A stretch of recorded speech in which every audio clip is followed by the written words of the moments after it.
Hello everyone and welcome back to another Minecraft update video. This one is about 1.17, the Caves and Cliffs update, which is the next major update to the Minecraft game. It's set to release sometime around summer 2021 and it will combine two aspects together. First of all, something fans have been asking for a long time, a cave update to Minecraft. The second thing is going to be the winner of the 2019 Minecon Live biome vote, which was the mountain biome. Those two things and many more are in this update, and we learned about all of this at the Minecraft Live streaming event which took place earlier this day. This also included a mob vote where players could pick one of 3 mobs to be included in the game, and that's the first thing we're going to focus on in this video. One of these mobs is the Moo Bloom, which is actually from the Minecraft Earth game. It is essentially a yellow cow with flowers on its back similar to a mushroom, and that flower is the buttercup, which might also get included with this mob. Its home is most likely going to be the flower forest biome, and possibly like in Earth it can leave a trail of flowers wherever they wander. It's also been confirmed that they will interact with bees. The next mob is the Glow Squid, which is also from Minecraft Earth. It's essentially an atmospheric mob, a variant of squid that likes the deep and dark of the oceans, but they're also going to be rather visible as they themselves are illuminated, however they don't actually emit any light, despite being a glow squid. And the third mob is the Iceologer, which is from Minecraft Dungeons. It's an illager that can attack the player with clouds of ice, and it will be found in snowy, icy, and mountainous terrain. And this one just happens to be my personal favourite of the 3. So we'll find out at the end of this video which one won the vote, but for now we're going to check out this massive update which has taken the team a long time to design. They've been doing playstyle mapping so that they can include something for every type of Minecrafter, and obviously there are big changes to the caves that you're seeing right now. You might notice that ores are glowing. This is a purely demonstrational thing to light up the caves and to give you a sense of scale, and thanks to implementing 3D biomes, which they did a few updates back, these cave biomes can now range in size. They can overlap with all sorts of features leading to huge caverns and narrow tunnels, and there's also a local water level which allows some of the caves to be flooded and generate waterfalls into other ones and have underground lakes. It is just simply superb, and there is so much more to see. The first of these new cave biomes we're going to check out are the Dripstone Caves, and immediately you're going to notice the Stalagmites and the Stalactites. They are not blocky, and this was quite a bold decision, but the more I look at it, the more I think it actually works. And this is going to be an immersive yet dangerous environment, as stalagmites can drip water into cauldrons and fill them up. They can also fall from the ceiling and cause harm to any entity that's nearby, and if an entity falls on a stalactite, they're going to take some damage, so you'll have to be cautious when navigating through this biome. The next one we're going to see is the Lush Caves, full of new foliage and blocks. I'll do my best to list all of them. First of all, the Azalea tree, a new tree type, is what leads you to them. You'll notice it has some flowery leaves. At the bottom of each of these trees where the roots go into the ground, that's how you'll find your entrance into this new cave type, which is lighter and brighter in general. It is full of all sorts of foliage here. There are spore blossom flowers which drip particles and can actually be moved, so you can bring some atmosphere to your base that way. There are fully sided grass blocks, or so they appear to be. These are actually moss blocks, and they come with a carpet variety as well, a very thin layer that can be placed over other blocks. There are also miniature looking tree blocks in here, upside down flowers, and a light emitting block known as Glowberry. These are actually edible, so a new food source as well as a new light source, and there's also a dripleaf plant that can be a temporary platform. And essentially this is just a platforming block for parkour players right here. The drip leaf, you can stand on it, but if you do for too long it starts to sag, and then eventually you, the player, will fall through it. Along with caves, there's going to be an underground structure known as the Crystal Geode. When you walk through the Crystal Geode, it actually makes a tinkling sound to really add to the atmosphere. But this structure is going to add 2 new rock blocks and 2 new crystal blocks, and on them grow amethyst crystals, and they grow in 4 stages. But what is interesting about this is that they can grow on all sides of the block, but that block can't be moved, meaning that in order to make farms out of these crystal geodes, you have to travel all the way to where you discover them in the world, and of course they're going to be super rare. Now there is a use for these crystals, and that is to create a telescope which you can use to zoom in, kind of like using the Optivine zoom key. It would appear that you actually have to hold the telescope in order to use the zoom feature, and it has this kind of like circle zoom in effect, which I actually think is really quite comedic in a way, and I really like that this is coming to the game. Now heading back underground, this next clip is a rather long one. It was the introduction during the live event to the Warden mob, which I gotta say I am really quite excited by. And you'll notice there's a new type of stone here, and there's some other very interesting blocks we're going to learn a bit more about in a moment. But this is what's called a deep dark biome, and you'll notice how the light kind of disappears briefly and comes back again. This looks like a really spooky aspect of the game that they're adding, and the Warden mob itself is terrifying and really strong, but it works on a new mechanic called vibrations. Well, I don't know what it's actually called, but essentially this mob will sense vibrations, player movement, and things that they're doing like placing blocks down will attract them as opposed to line of sight. So the Warden mob is actually a blind mob, and we're about to see it in just a second. You might notice there are some candles, so another new light source being added in this game. But the Warden mob is actually really strong as well as being scary. And in this video, the player is wearing full netherite gear, and we're going to see them get attacked by this mob. Now notice how it moves to where the snowball lands. That's because it goes towards the vibrations, right? It's looking for a player, but the player has to move about and make noise to attract the Warden, or it can use projectiles, maybe an arrow, to send it in a different direction. But here it is, it's now coming after the player, and it is absolutely terrifying, especially with that effect where the cave goes dark briefly and then comes back again.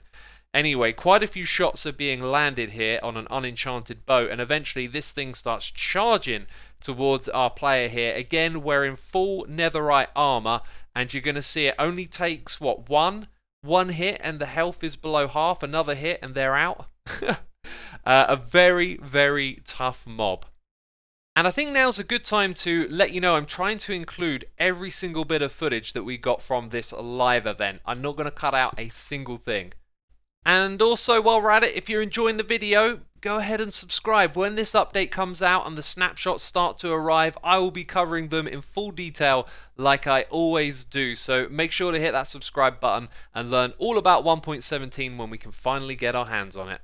So after learning about the Warden, you're probably quite curious to what those other blocks were. Well, they're known as Sculk growths, and you can see there's like 3 or 4 different types of them over here, and one that we're going to learn about is the Sculk sensor. This is going to be able to help you make wireless redstone, which is definitely an exciting thing. But what it does is it detects vibrations, things like blocks being activated, like this piston, which is actually currently on a loop, or footsteps from a player, a block being placed or broken. And one of the things that can actually dampen these vibrations is wool. So you'll see now the piston being activated isn't on a loop because the wool blocked the vibration from getting to the Sculk sensor. And of course they wanted to show off the wireless redstone, and they gave us this demonstration right here. You can see the vibrations were essentially sent in a diagonal line up and onwards up to the firework rocket at the end. When we take a look again in just a second, pay attention to the particles. There are little particle effects moving across, showing where the vibrations go from one place to another. Anyway, it's pretty obvious this is a massive change for redstone. Heading back underground to the Lush Caves, we're going to be introduced to a mob that lives in them. This is the Axolotl mob. I'm probably pronouncing it incorrectly, and it lives inside of the Lush Caves in the watery areas because it is a water mob. It's also a companion mob as well. It can come on adventures with you because you can pick it up with a bucket of water, similar to a pufferfish, and there is a yellow type of them as well. You'll see some concept art here, and I was wondering if that was a pufferfish in the bucket, but no, there is both a pink and a yellow variant of this mob. Now in this next clip, we're seeing a player go on a raid of a ocean monument and bring in along with them an army of axolotls. and they have a special ability, the ability to play dead. But one thing you'll notice here is that they are the natural enemy of the Guardian. You can see they go and attack it, and I believe they may attack any other mobs the player does as well. As for the playing dead thing, I think you kind of see it for a second in this clip, but I'm not really sure, and I don't have more details to tell you. But check out this gorgeous art right here. As you can see, this update has a lot of contrast in it. And what about those mountains? Well, this screenshot is actually all I've got from the show to share with you. You can see it's a massive overhaul for this biome. It'll also include a powdered snow block that the player can sink into, and leather boots are going to be the only thing that lets you walk on powdered snow without walking in. These biomes will also be home to the goats, and featured in this video, they're not actually in the overhauled biome at this point in time, but you'll see that they have an incredible jumping ability and a huge amount of knockback when they attack as well. So they're going to be both vicious and kind of adorable in my opinion. And you know what else is adorable? This wonderful concept art right here. But moving on, they're adding copper ore, a new ore type in this update, and these are going to be in ore veins, which I didn't feel like they explained particularly well, but supposedly it introduces a new layer of strategy when mining. Now this stuff can be turned into copper blocks, and they have a special feature. They will actually age over time, and the copper will slowly turn from orange to green, which is fantastic. And I counted the days in this time lapse. It is 16, so roughly 16 days in the world, and your copper changes from one color to another. There also won't be any new armor or tools made with copper, just the blocks you see in this video, which includes the stairs. But there is something that you can make with copper, and that is a lightning rod. Now, lightning in this game can set alight to wood, so you could build a wooden structure and then return to the game to find out that it's been burned down. So a solution to this is to attract lightning to a copper lightning rod, and this could potentially emit redstone signals and will probably most likely be used to make charged creeper farms, of course. Now this next clip showcases bundles, which is Mojang's attempt to address inventory management, the massive items in the game, the clutter that fills up your inventory constantly. This is essentially going to be a bag that can hold a stack of items, but the trick is you can put any type of item into it, so it could hold 64 unique items, and then that way you can just chuck in all the clutter that accumulates inside of your inventory. And personally, I don't really think this is a great way to do it. You can see how it works here. I can't help but feel you're then going to end up managing bundles all the time, and they're just going to lie around full of junk. I'm not entirely sure about this, but obviously you've got to play with it to really know, so we'll have to wait and see. Now this next one is a big deal. They're going to be adding archaeology into the game, and there is a lot to this. You will find archaeological dig sites, and you will have brushes to then go down and interact with what seems like normal dirt and gravel blocks, and you'll be able to brush away layers of these looking for little artifacts, and these artifacts can actually break during the process. Now everything that you're seeing is apparently developer art, which is different from the artists creating the textures, so don't judge it purely by how it looks, as you're going to see some of the textures here aren't so favorable. But anyway, the player is just brushing away these blocks. You saw that one unfortunately broke. However, in a moment we're going to see them get successfully collected, and also uncovering whole blocks like an emerald block. So this could be a good way just to discover valuable things inside of the game. But I like the idea of them leaving little archaeological sites inside of the Minecraft world, and one of the things they want to do is let the players create their own story about the Minecraft origin story. So these little things that they will find will be kind of ambiguous and let you tell your own story.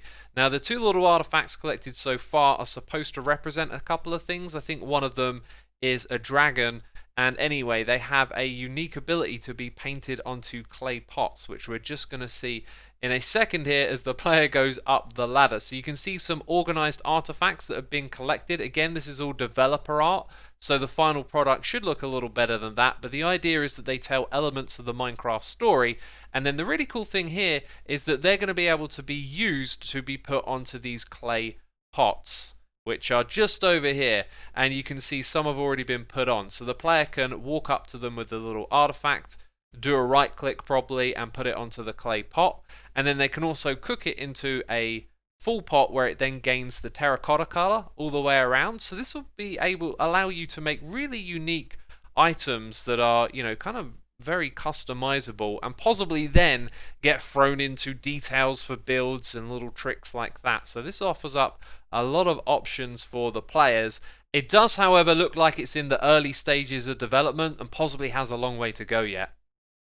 And at the live streamed event, the main game wasn't the only thing talked about. If you're a fan of Minecraft Earth, new mobs are coming along in the future, and if you're a fan of dungeons, there's a new DLC called Howling Peaks. There's also going to be a free update that introduces Apocalypse Plus, which is a harder game mode, and in the future they're going to bring in some levels that really tie the game back to its roots. As you can see, there's a lot of familiarity here between this and the main game. Jens also popped in to talk about the combat update he's working on, which he wants to have the same feel whatever platform you're playing it on, which reminds me, this update 1.17 is going to be a parity release, meaning in summer of 21 it's going to come out on the PC at the same time as the console and all the other versions of Minecraft. So there's one thing left for 1.17, and it's the mob vote. The mob that's going to be added is the glow squid. I've got to say, I feel let down. Personally, that one was the least interesting of the three to me, but there you go. The Minecraft community has voted, and the glow squid will be the mob added to 1.17.